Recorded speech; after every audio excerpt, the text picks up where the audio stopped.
তপ্ত বালু আর মরুভূমির প্রাণী হিসেবে পরিচিত দুম্বা এখন বিচরণ করছে গাইবান্ধার সাদুল্লাপুর উপজেলার দড়িজামালপুর গ্রামের সবুজ ঘাসে।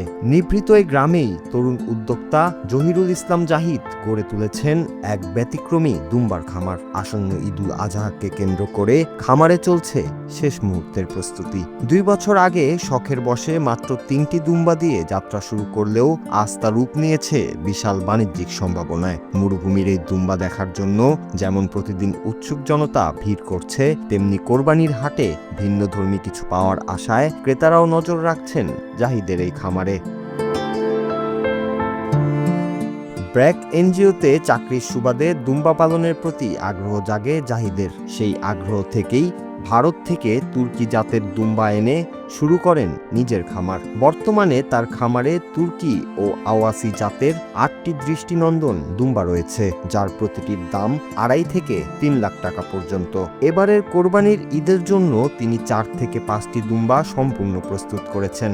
জাহিদের এই সাহসী উদ্যোগ প্রমাণ করেছে যে সদিচ্ছা আর সঠিক পরিকল্পনা থাকলে বিদেশের দামি প্রাণীকেও নিজের দেশের মাটিতে সফলভাবে লালন পালন করা সম্ভব। দুম্বা চাষ আসলে এটা একটা শৌখিন জিনিস। হ্যাঁ, এটা আমাদের দেশে পাওয়া যাচ্ছে না বিধায় আমি চাষটা প্রথম করার সিদ্ধান্ত নেই। হ্যাঁ, আমি প্রথমে ইন্ডিয়া থেকে নিয়ে আসাই 3 পিস দুম্বা একজন এজেন্টের মাধ্যমে। হ্যাঁ, পরবর্তীতে আমি আরো 2 পিস দুম্বা নিয়ে আসি। এভাবে পর্যায়ক্রমে আমি অল্প অল্প করে দুম্বা কালেকশন শুরু করি। কখনো তো বাংলাদেশে দুম্বা চাষ হয়নি, এখন আমার ছেলে নিয়ে আসছে, আমরা দেখশন করি। দুম্বা হচ্ছে সেম ছাগলের মতো, অর্থাৎ ছাগল ভেড়ার মতো। এদের বেশি পরিশ্রম হয় না। মরুভূমির প্রাণী হলেও আমাদের দেশের জলবায়ুতে দুম্বা পালন অনেকটা ছাগল বা ভেড়া পালনের মতোই সহজ। জাহিদের ছোট ভাই জিন্না মণ্ডল এই খামারের দেখাশোনা করেন। তিনি জানান, ঘাস, খড়, ভুসি আর সরিষার খৈলের মতো সাধারণ খাবারেই পুষ্ট হচ্ছে এই দুম্বাগুলো। দুম্বার রোগ প্রতিরোধ ক্ষমতা বেশি হওয়ায় চিকিৎসার পেছনে তেমন কোনো বাড়তি খরচ নেই। অল্প শ্রমে অধিক মুনাফা হওয়ায় এই অঞ্চলের অনেক বেকার যুবক এখন দুম্বা পালনের মাধ্যমে স্বাবলম্বী হওয়ার স্বপ্ন দেখছেন। আমরা একসময় যেটা দেখেছি শুনেছি যে দুম্বাটা আসলে মরুভূমি এলাকায় দুম্বা পালন হয়। তো আমাদের এইরকম গ্রামগঞ্জে দুম্বা পালন আমি আসলে কখনো দেখিনি, এই প্রথম। অনেকে দেখতে আসে, প্রতিদিন দেখার জন্য আসে। অনেকে দুম্বার হাতে নাম শুনছে কিন্তু দুম্বা দেখে নেই।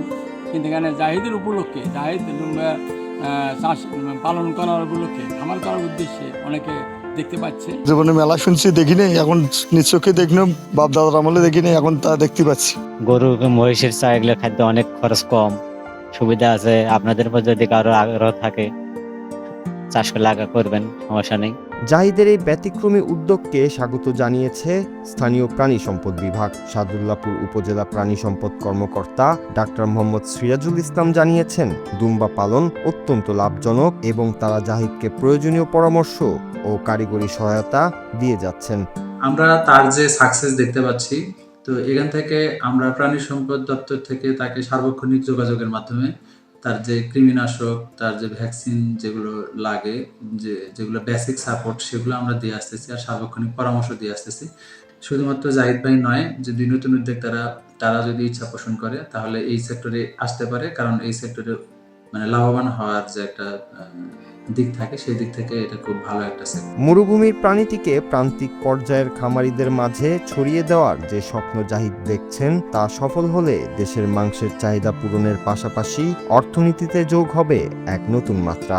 শখ থেকে শুরু হওয়া এই গল্পটি এখন গাইবান্ধার কৃষিতে এক নতুন অনুপ্রেরণার নাম। Noor Raju, Bangla TV, news desk.